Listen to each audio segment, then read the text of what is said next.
Bueno, recuerdan, estamos estudiando esta serie que llamamos Los enemigos del alma, recordando siempre también que alma está relacionado con la mente. Y vez tras vez hemos dicho que el campo de batalla del enemigo es nuestra mente. O sea, nada nos juega más malas pasadas durante nuestra vida diaria que nuestra mente, ¿no? Los pensamientos que nos asaltan, los recuerdos del pasado, las cosas que nosotros damos como verdaderas o como verdades absolutas y tenemos incorporadas en nuestra mente, pensamientos que todo el tiempo nos asaltan por preocupaciones, por angustias, por expectativas de futuro, por ansiedad. Y fuimos viendo dentro de estos enemigos del alma, no sé si se recuerdan, varios temas. Hablamos de los miedos, hablamos de la ansiedad, hablamos de la ira, hablamos de los celos, hablamos de la envidia. Todas circunstancias o sentimientos o pensamientos que nos asaltan la mente y que podríamos decir muchos pueden ser producto, ¿no?, de pensamientos que el enemigo planta en nuestra mente o nos trae a nuestra mente para desviarnos de estar en paz, y a veces también son producto de nosotros mismos, ¿no? Como hemos visto, de nuestras reacciones. Estudiamos también en una oportunidad sobre el ego, ¿no? Y cómo el ego hace que siempre queramos tener razón, queramos ser el centro de atención, etcétera, etcétera. Entonces, ustedes me dirán, bueno, ¿y qué es esto de la autoconmiseración? Ese sería como el término más científico. Si lo trajéramos a un lenguaje más actual, ¿qué es la autoconmiseración? Es la compasión de sí mismo. Consiste en sentirse miserable, en sentir lástima o compasión por uno mismo. Es cuando nos sentimos pobrecitos, todo me pasa a mí, nada me sale bien, soy un fracasado. ¿Y por qué nos damos cuenta o qué caracteriza a este pensamiento o este sentimiento de compasión de sí mismo? Se caracteriza por una actitud pesimista y un sentimiento constante de que todo nos sale mal.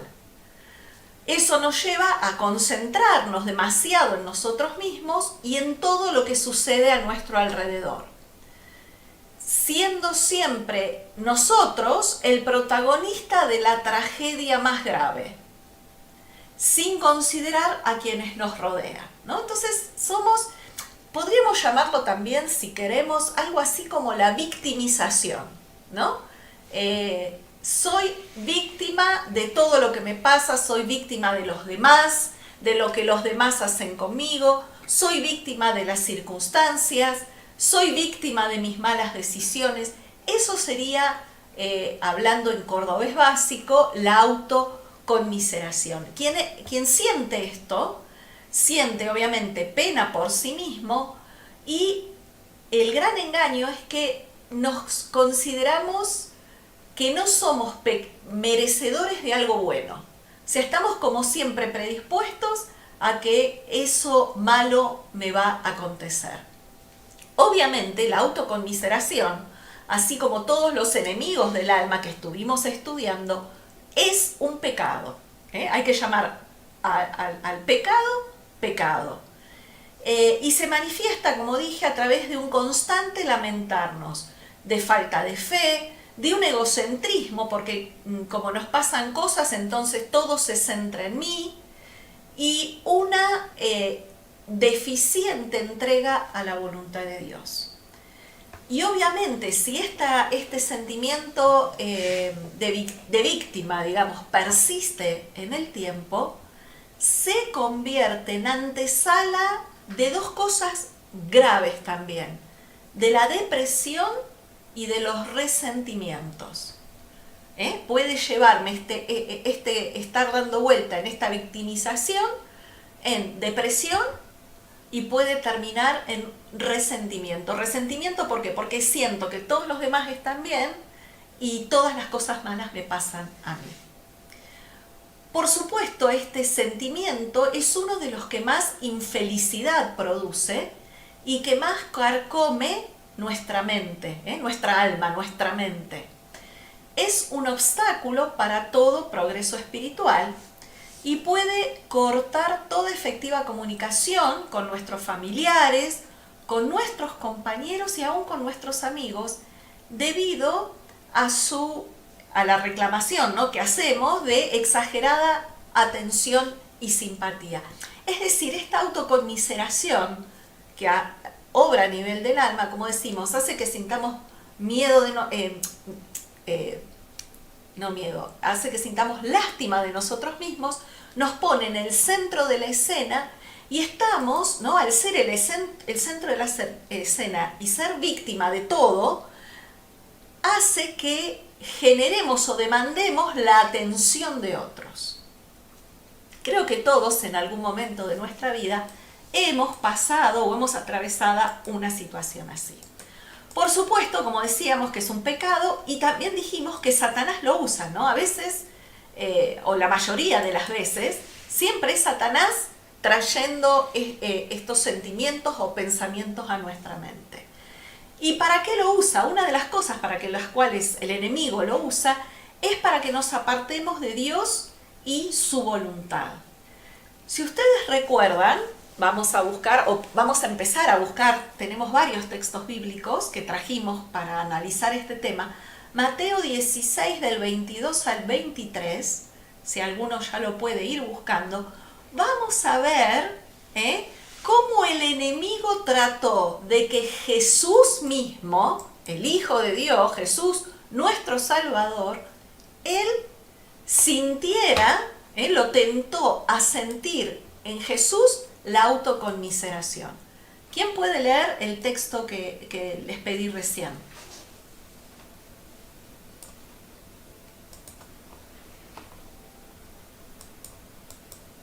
¿Hay alguien? Bueno, ahí? ¿Vamos? Mateo 16, 22 al 23. Exacto. Entonces Pedro, tomándole aparte, comenzó a reconvenirle, diciendo: Señor, ten compasión de ti, en ninguna manera esto te acontezca. Pero él, volviéndose, dijo a Pedro: Quítate de delante de mí, Satanás. Me eres tropiezo, porque no pones la mirada en las cosas de Dios, sino en las cosas de los hombres. Fíjense, ¿no? Jesús mismo siendo tentado por el enemigo, el enemigo en este caso estaba usando a Pedro como instrumento para Jesús, ¿no? Sabemos que acá a esta altura Jesús estaba por ir a la cruz. ¿Qué hace Pedro? Le dice: Jesús, tené compasión de vos, que no te pase esto, pensalo bien. O sea, entonces Jesús, que supo reconocer que venía el enemigo a atacarlo para que él reconsiderara el ir a la cruz, le dijo: quítate delante de mí, Satanás, me eres tropiezo. Interesante, ¿no? Siempre Satanás poniéndonos tropiezo, porque no pones la mira en las cosas de Dios, sino en la de los hombres. La autocomiseración hace, ¿no?, que estemos todo el tiempo mirándonos a nosotros, a lo que nos pasa, a lo que nos acontece, y quitemos la mirada de Dios.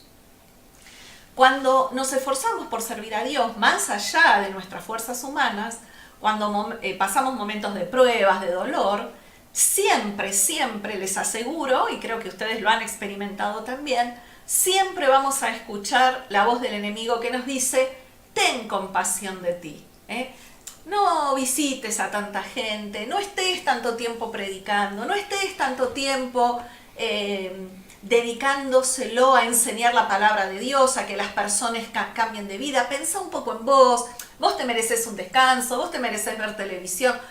En fin, siempre el enemigo nos va a traer esa tentación, podríamos decir, ¿no? Y obviamente de esa manera lograr que nos lamentemos y que quitemos los ojos de Jesús. Y si el enemigo lo consigue, va a paralizar nuestra fe. Por lo tanto, lo que nosotros deberíamos decir es: quítate delante de mí, Satanás, y caminemos confiados por el camino que Dios nos ha trazado. Cuando hablábamos de propósito, si entendemos que Dios nos ha dejado en este mundo y nuestro propósito es servirle y ser un elemento de bendición para otras personas, no vamos a permitir o no deberíamos permitir que el enemigo nos saque de foco. Hay otra persona, o sea, arrancamos bien profundo, ¿no? Porque dijimos, el mismo Jesús lo sufrió, o fue tentado, no lo sufrió, pero fue tentado a sufrir autoconmiseración. Hay otro personaje bíblico muy importante, el profeta Elías, que fíjense, en un momento de agotamiento físico y de estrés, sí atravesó este sentimiento. Los pongo en contexto. Habíamos estudiado en algunas oportunidades al profeta Elías derrotando a los profetas de Baal, cuando había hecho un pedido a Dios que hiciera el milagro de consumir el holocausto puesto sobre el altar. Y después de que pasó esto y que Elías mató a los profetas de Baal, entró obviamente en un profundo cansancio y en una sensación de depresión. Básicamente porque Jezabel, la mujer del rey Acab, le había dicho a Elías que iba a morir, que ella se iba a encargar de matar al profeta Elías. Entonces fíjense en este momento que Elías huye de la presencia de Jezabel. Primera de Reyes 19:4. Les doy tiempo para que lo busquen. Primera de Reyes 19:4.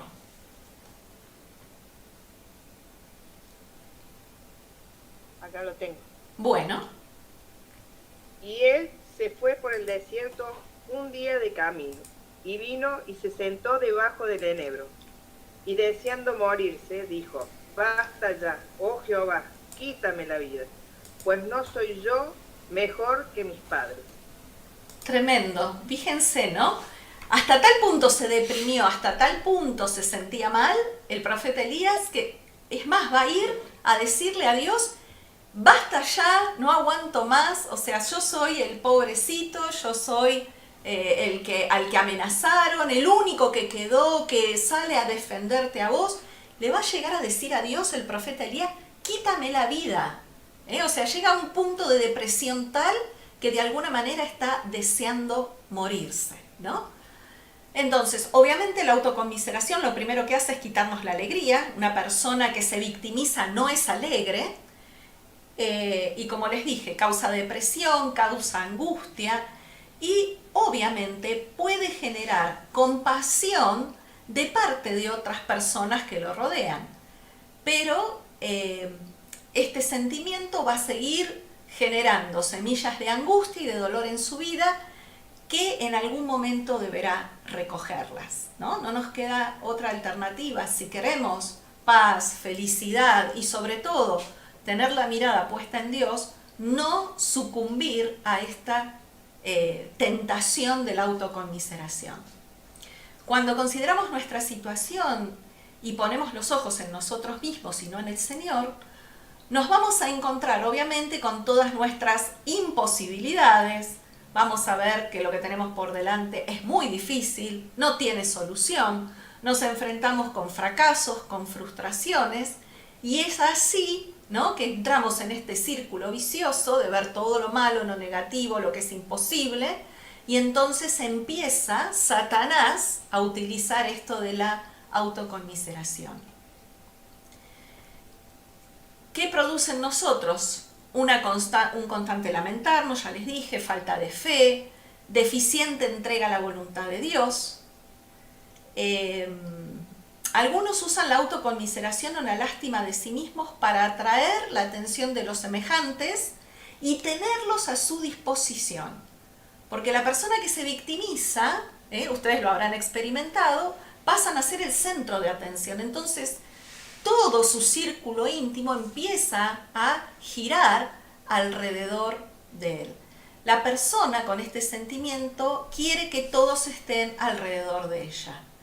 No busca a Dios, no deposita su confianza en Dios, sino que deposita toda su ayuda, su confianza en la ayuda externa que pueda obtener de los demás.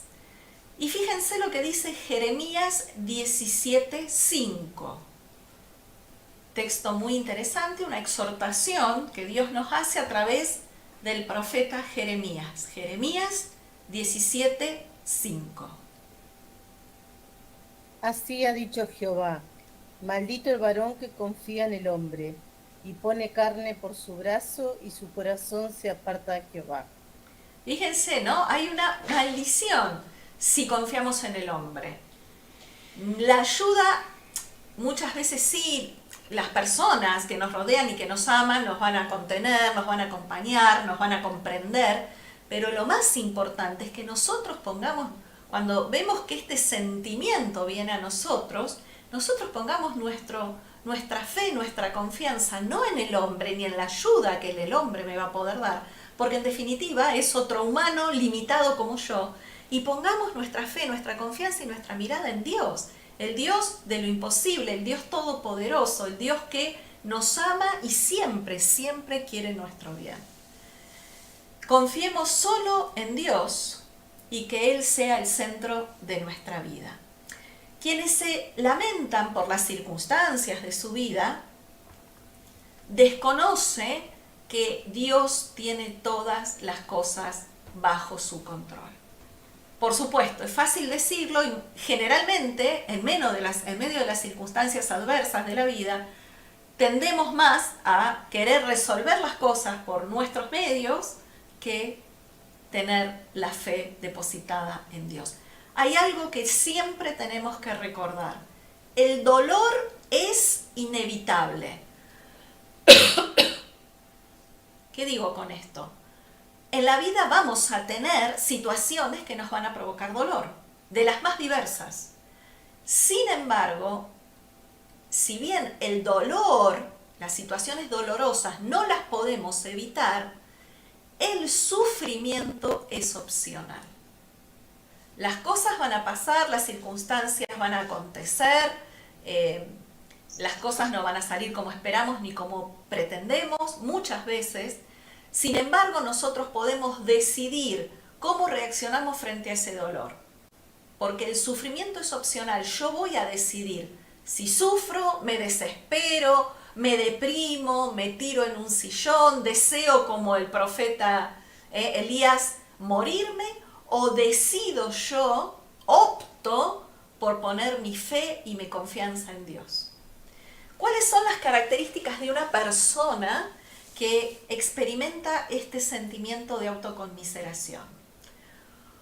Por un lado, la raíz de todo es el miedo, no el egoísmo. O sea, no es que la persona se victimiza porque es egoísta, sino básicamente porque la emoción básica detrás de la autoconmiseración es el miedo. Imagínense si Jesús no habrá sentido miedo de tener que ir a la cruz, ¿no? Saber que iba a morir, eso obviamente le tiene que haber causado mucho miedo, porque su parte humana lo experimentaba. Entonces, la raíz de la victimización es el miedo.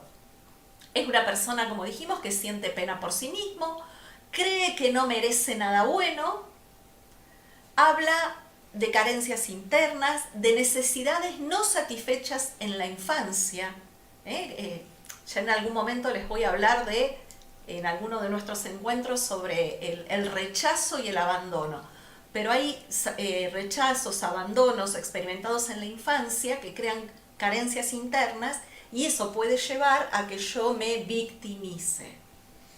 Se sumerge en una idea conflictiva de la vida, se queja por todo y a toda hora, le gusta mostrar su sufrimiento a otros y obviamente, como decíamos hace un rato, muchas veces sufre cuadros depresivos. Entonces, vamos a ver, creo que anoté 5 razones por las cuales debemos evitar 4 razones. 4 razones con fundamento bíblico, con textos bíblicos que lo avalan, para rechazar este sentimiento de victimizarnos o de autoconmiseración. Primero, lo debemos rechazar porque pretende que tengamos lástima de nosotros mismos.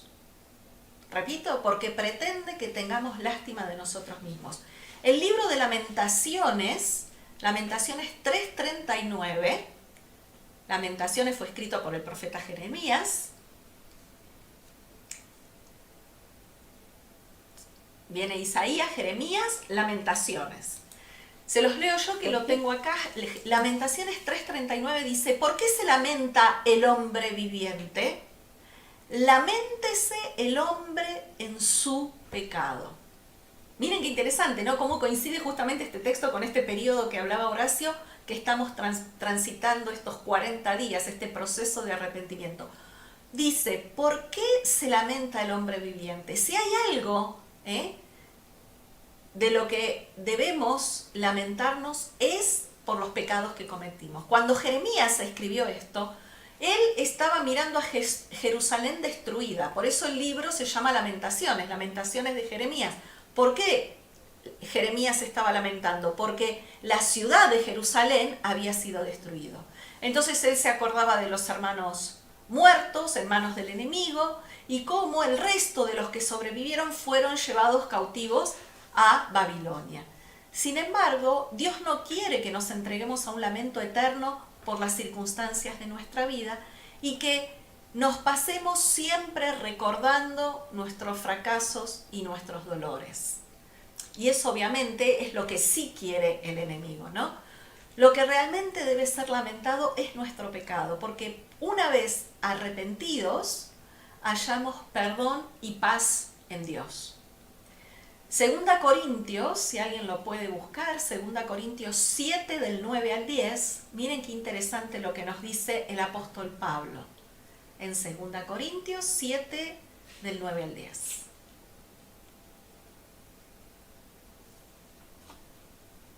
Yo lo tengo. Bueno. Ahora me gozo, no porque hayáis sido contristados, sino porque fuisteis contristados para arrepentimiento, porque habéis sido contristados según Dios, para que ninguna pérdida padecieseis por nuestra parte, porque la tristeza, que es según Dios, produce arrepentimiento para salvación, de que no hay que arrepentirse, pero la tristeza del mundo produce muerte. Fíjense.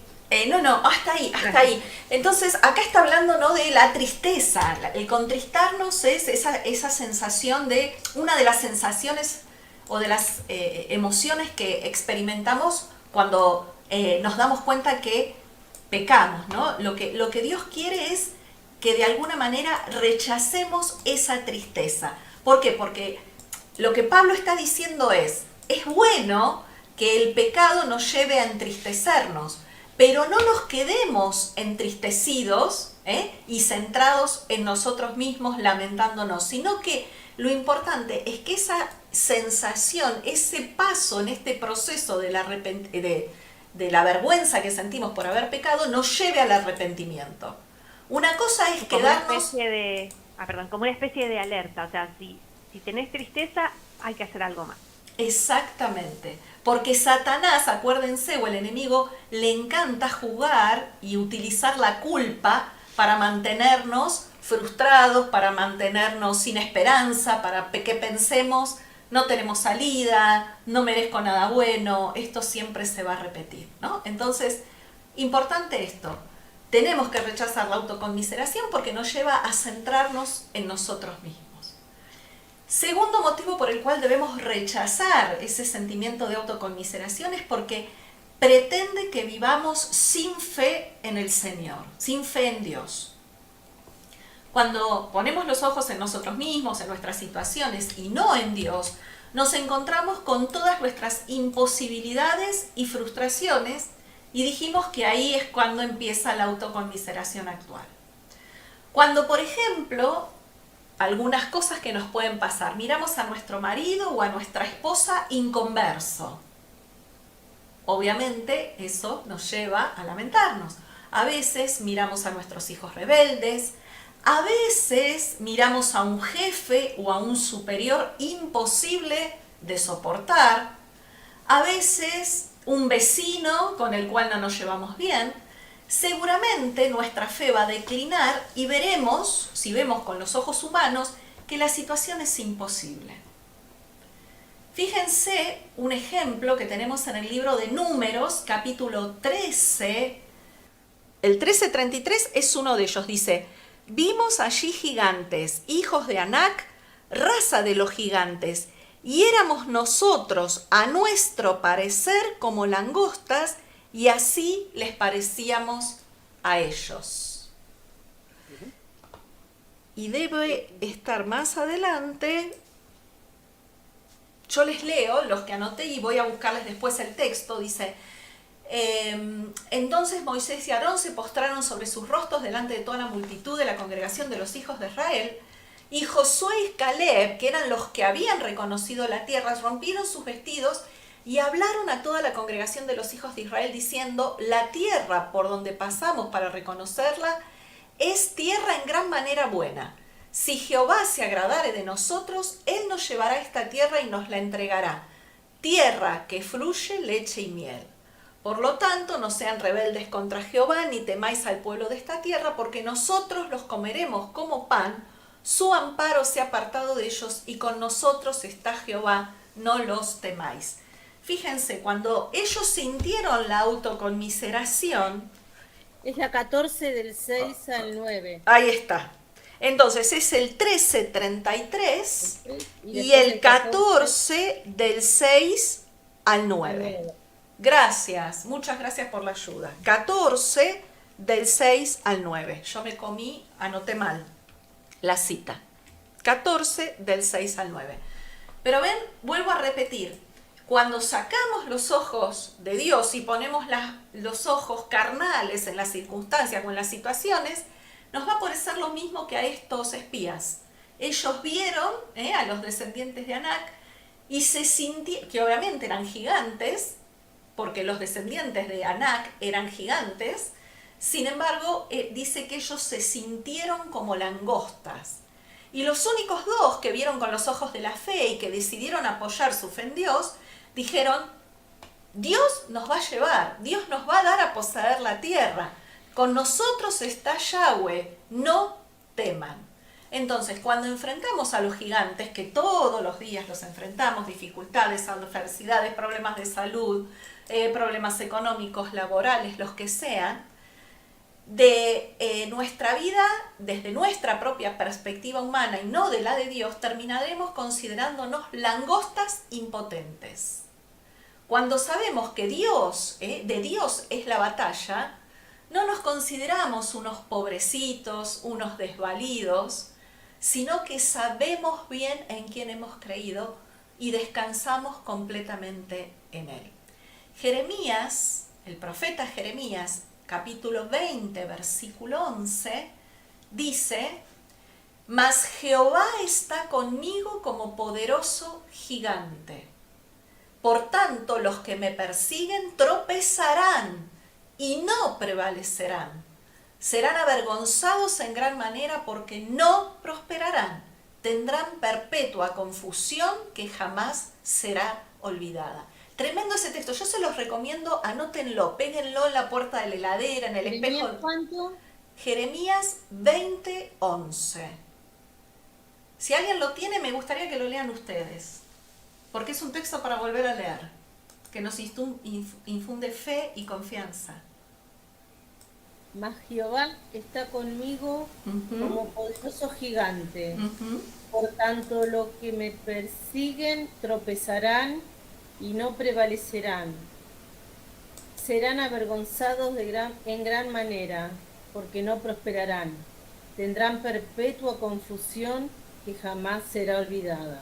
Entonces te sentís perseguido, te sentís atacado, te sentís amenazado. Tomate de este texto, es una promesa de Dios. El profeta dijo, Jehová está conmigo como un poderoso gigante. Por tanto, los que me persiguen... ¿Cómo? ¿Puedo leerla en otra versión? Bueno. Dice, no obstante el Señor está a mi lado como un gran guerrero. Ante Él mis perseguidores caerán. No pueden derrotarme. Fracasarán y serán totalmente humillados. Nunca se olvidará su deshonra. Deshonra. Tremendo, ¿eh? Muy linda versión también, ¿no? Más coloquial, ¿no? Pero en definitiva nos da la seguridad de que Dios está con nosotros y que nada ni nadie, por más que quiera un enemigo derrotarnos, humillarnos, vencernos, no lo va a lograr. Tercer motivo por el cual tenemos que rechazar este sentimiento de autoconmiseración es porque fomenta en nosotros el egocentrismo. ¿Te recuerdan? Dedicamos un encuentro entero a hablar del egocentrismo, ¿no? Eso es hacer que todo gire en torno a nosotros mismos y no alrededor de Jesús. En el fondo, el egocentrismo hace que nos consideremos demasiado importantes y que pongamos toda la atención en nosotros en vez de dársela a Dios. Hay un ejemplo en la Biblia también de María Magdalena, que por llorar y lamentarse, estar experimentando esa autoconmiseración, no pudo reconocer a Jesús resucitado que estaba frente a ella. Miren lo que dice Juan 20, del 11 al 16. Juan 20, del 11 al 16. Si lo pueden leer.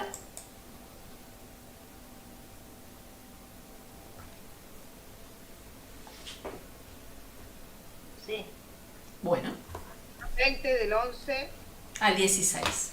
al 16. Pero María estaba afuera llorando junto al sepulcro, y mientras lloraba, se inclinó para mirar dentro del sepulcro. Y vio a dos ángeles con vestiduras blancas, que estaban sentados el uno a la cabecera y el otro a los pies, donde el cuerpo de Jesús había sido puesto. Y le dijeron: mujer, ¿por qué lloras? Les dijo: porque se han llevado a mi Señor, y no sé dónde lo han puesto. Cuando había dicho esto, se volvió y vio a Jesús que estaba allí, mas no sabía que era Jesús. Jesús le dijo: mujer, ¿por qué lloras? ¿A quién buscas?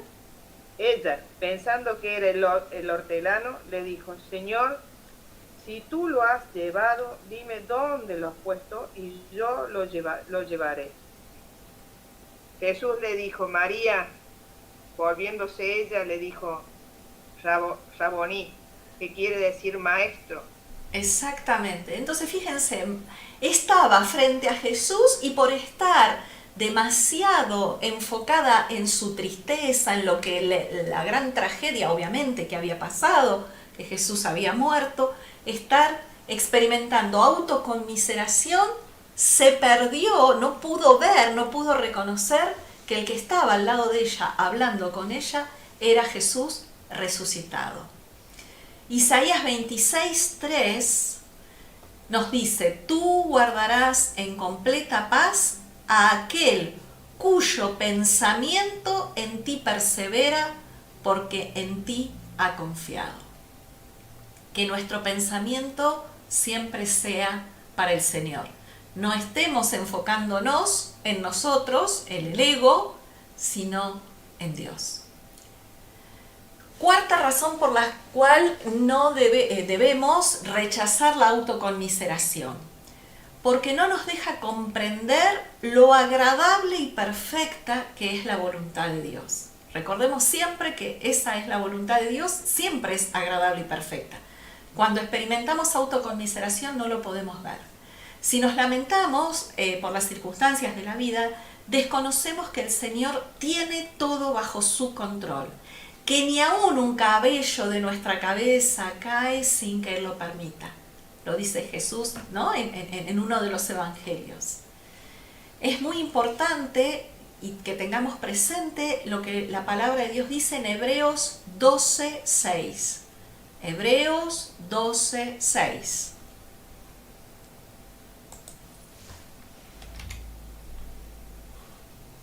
Hebreos 12:6.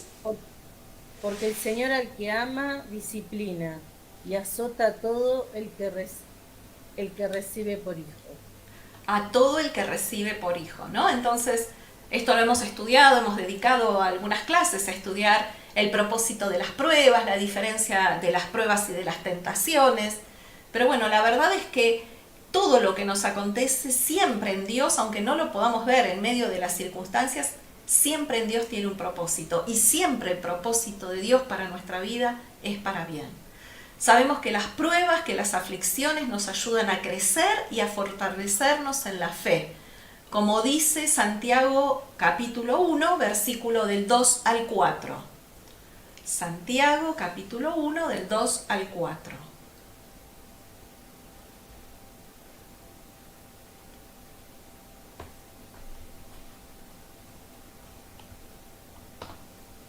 Santiago 1, del 2, 2 al 4. Hermanos míos, tened por sumo gozo cuando os halléis en diversas pruebas, sabiendo que la prueba de vuestra fe produce paciencia. Mas tenga la paciencia su obra completa para que seáis perfectos y cabales, sin que os falte cosa alguna. Si alguno de vosotros tiene falta de sabiduría, pídala a Dios, Él cual da a todos abundantemente sin reproche, y le será dada. Bien. Pero pida... Hasta el 4 era. Ah, Se entusiasmó Marisa, pero habla de lo que decíamos recién, ¿no? Del propósito de las pruebas, que en definitiva siempre es para aumentar nuestra confianza en Dios, para moldear nuestro carácter y hacernos cada día más a la imagen de Cristo. Y el apóstol Pedro agrega en 1 de Pedro 1, 6 y 7, 1 de Pedro 1, 6 y 7,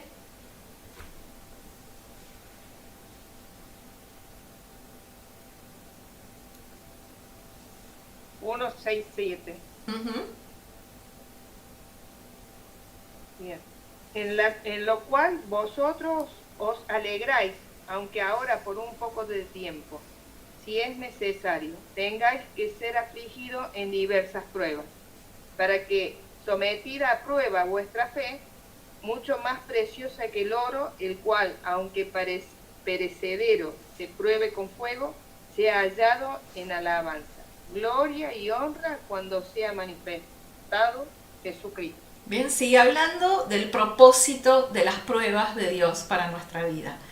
Quien es hallado alabando a Dios en medio de la prueba, este alcanzará la victoria de Dios para su vida. Y este ejemplo lo podemos ver claramente cuando Pablo y Silas estaban encarcelados en Hechos capítulo 16, versículo 25 y 26. Hechos 16, 25 y 26. Pero a medianoche, orando Pablo y Silas, cantaban himno a Dios, y los presos los oían. Entonces sobrevino de repente un gran terremoto, de tal manera que los cimientos de las cárceles se sacudían, y al instante se abrieron todas las puertas y las cadenas de todos se soltaron. Acuérdense, Pablo y Silas encarcelados, engrillados, atados con cadenas. Sin embargo, en medio del dolor y de la tristeza y de la experiencia de la no libertad, ellos alabaron y adoraron a Dios. Y ahí las puertas se abrieron, vino el terremoto, las puertas se abrieron, las cadenas se cayeron, Dios les dio libertad. Aún en medio de la circunstancia más difícil, siempre Dios nos trae libertad. Por lo tanto, rechacemos la autoconmiseración y alabemos a Dios en medio de nuestras luchas y aceptemos caminar con gozo en medio de los desiertos de esta vida hasta que veamos la gloria de Dios en toda circunstancia. No tengo duda que Dios se va a manifestar en toda circunstancia. Por eso Romanos 8:28, lo dijimos muchas veces, dice, sabemos que lo que aman a Dios, todas las cosas les ayudan a bien. Por lo tanto, y a modo de conclusión, podemos decir que no esperemos que nuestro triunfo sobre la autoconmiseración se produzca como un milagro de Dios sin nuestra cooperación. O sea, no es que yo voy a orar para decirle a Dios, Señor, no quiero sentir autoconmiseración. No. Yo tengo que trabajar porque es, como decíamos, un sentimiento que ataca nuestra mente, que Satanás utiliza para desviar nuestra mente de Dios. Entonces, no podemos pretender solamente que Dios haga lo que nosotros tenemos que hacer. Muchos deprimidos, aún después de admitir la causa de su depresión, quieren o pretendemos que Dios nos quite esa manera de pensar sin poner nosotros de nuestra parte. Pues nosotros en este caso tenemos, es como dice la Biblia en Romanos 12:2, ¿no? Renovar el espíritu de nuestra mente, es decir, dejar de pensar de la manera que estábamos pensando para empezar a pensar como Dios quiere que lo hagamos. Entonces, no es algo que voy a orar y lo voy a superar de la noche a la mañana mágicamente porque es Dios el que lo tiene que hacer. Nosotros tenemos que renovar nuestra mente, que cada vez que nos sintamos tentados a experimentar autoconmiseración, quitemos los ojos de nosotros y lo pongamos en Dios. Es un ejercicio, es una tarea que algunos más, otros menos, pero en la que todos nos vamos a tener que involucrar. En algunas ocasiones hemos visto gente enojada con Dios porque por medio de un milagro no les quitó esa manera de pensar de autoconmiseración.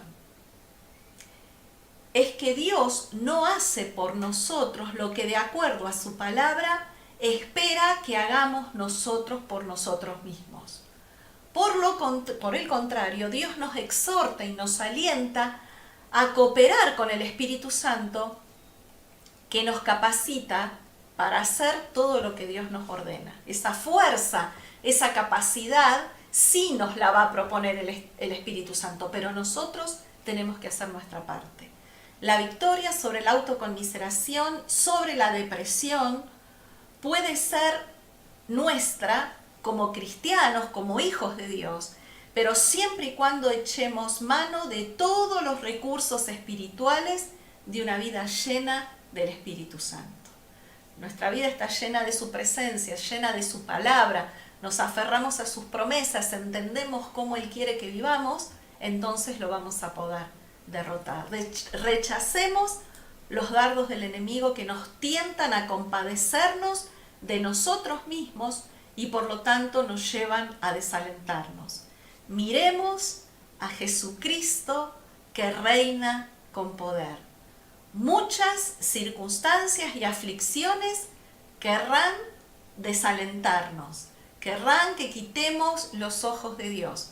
Pero dice Habacuc 2:20, y con esto terminamos, si alguien puede buscar Habacuc 2:20.